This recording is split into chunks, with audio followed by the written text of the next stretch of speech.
안녕하십니까? 노동자 방송의 정혜림입니다. 5월 18일 32년 전 오늘은 5.18 광주 민중항쟁이 발생한 날입니다. 27만 원밖에 없는 학살자 전두환을 비롯해 광주를 무력으로 짓밟았던 세력들은 여전히 이 땅의 민주주의를 왜곡하고 있지만 우린 분열 때문에 아직도 왜곡된 역사를 바로잡지 못하고 있는 것 같습니다. 5월 셋째 주 노동자 방송 시작하겠습니다.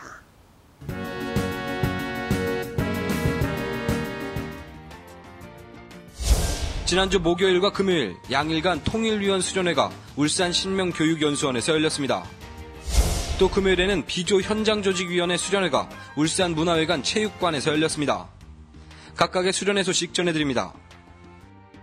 불법 파견 특별교섭 상견례가 지난 화요일 열렸습니다. 불법 파견에 대해서 최병승 개인의 판례일 뿐이라며 사안을 축소하려는 회사와 모든 사내하청 비정규직 노동자들을 정규직으로 전환하라는 노조의 요구가 부딪혔습니다. 5월 셋째 주 노동자 방송 기획 영상 2012 현자지부 특별교섭 별도 요구안 해설 세 번째 시간입니다.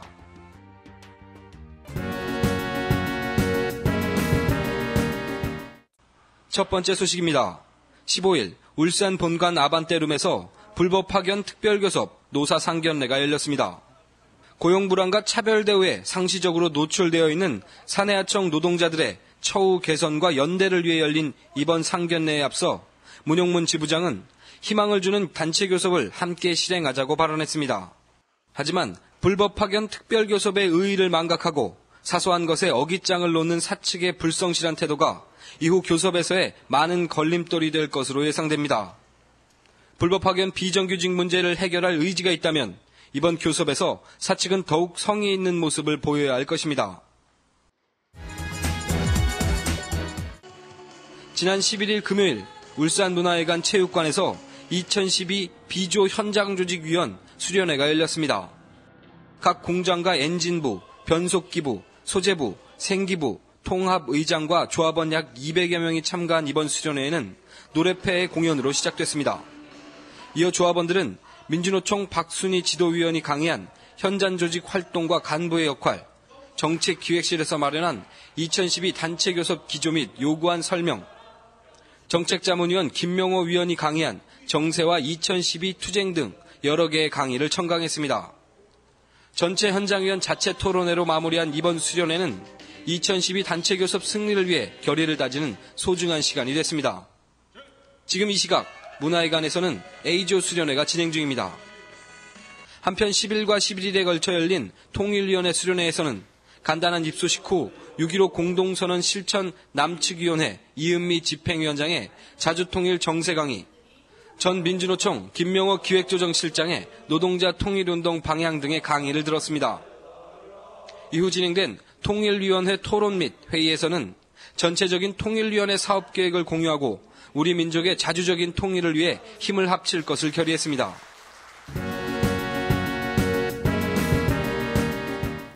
이번 시간에는 2012년 임금협상 단체교섭 요구안 해설 세 번째 편으로 현재 첨예하게 대립하고 있는 불법 파견 정규직화 요구안과 임금협상 별도 요구안에 대해서 구체적으로 알아보겠습니다. 2월 23일 대법원 최병승 동지 불법 파견 및 부당해고 구제 신청에 대한 최종 판결이 있었습니다. 그에 따라서 판결 내용을 살펴보면 최병승 동지와 같이 현대자동차 사내에서 제조업 직접 생산 공장에서 사내 하도급으로 노동하고 있는 모든 노동자는 불법 파견이고 정규직으로 채용되었어야 마땅하다는 판결이 나왔습니다. 그 취지에 따라서 현대자동차 지부와 비정규직 선지회 그리고 금속노조가 불법을 해소하고 비정규직 정규직화를 요구하는 특별교섭을 회사에 요구했고, 현자 지부 원화청 연대회의에서는 불법 파견을 철폐하고 비정규직 정규직화를 요구하는 6대 요구안을 만들었습니다. 현대자동차 주는 현재 진행 중인 비정규직 노동자에 대한 구조조정, 무급, 휴가, 계약 해지 등은 즉각 중단한다.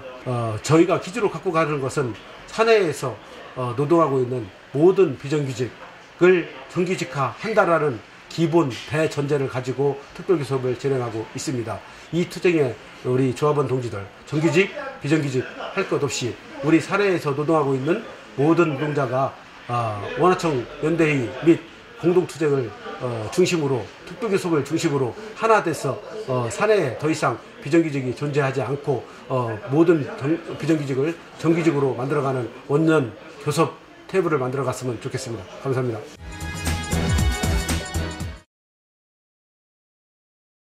타임오프 원상회복 2요구는 저희들이 이제 지부 전임자뿐만 아니고 전혀 타임오프하고 상관도 없는 대의원들까지 타임오프를 일괄 적용해서 현장을 장악하려는 이제 사측의 의도를 좀 분쇄해야 되는 거 아니냐.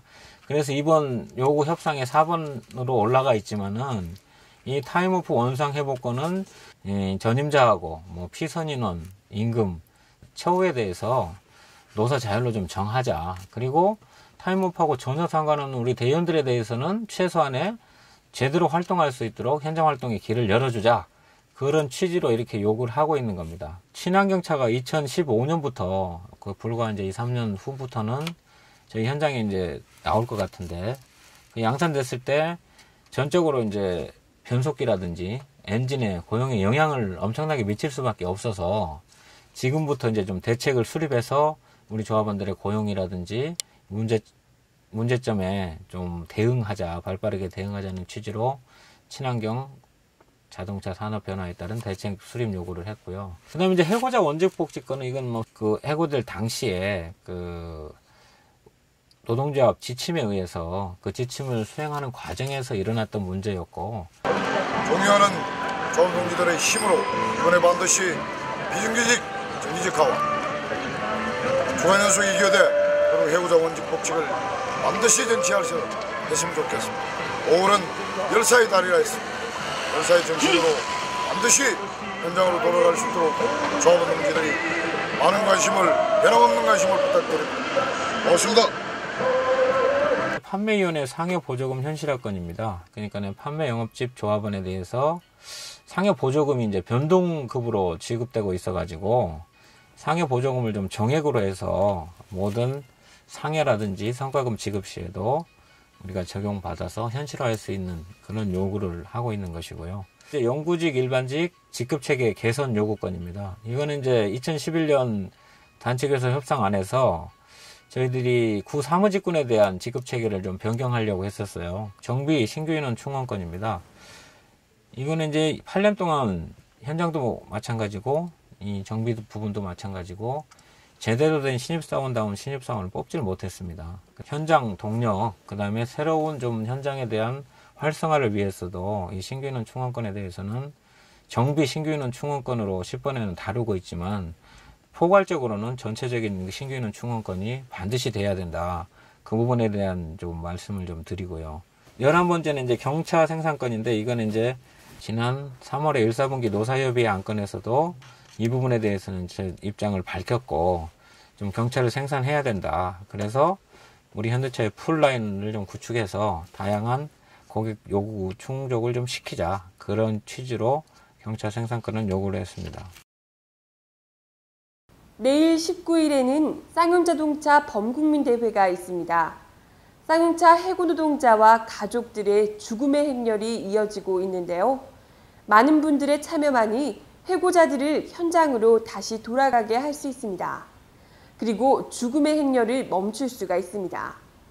더 이상 노동자의 죽음이 이어지지 않도록 98년에 같은 아픔을 겪었던 우리 현대차 노동자들이 더욱 많이 쌍용차 노동자들과 함께할 수 있었으면 합니다. 439회 노동자 방송은 여기까지입니다. 시청 소감이나 궁금한 점은 현자지부 홈페이지 또는 페이스북을 이용해주세요. 다음 이 시간까지 안녕히 계세요.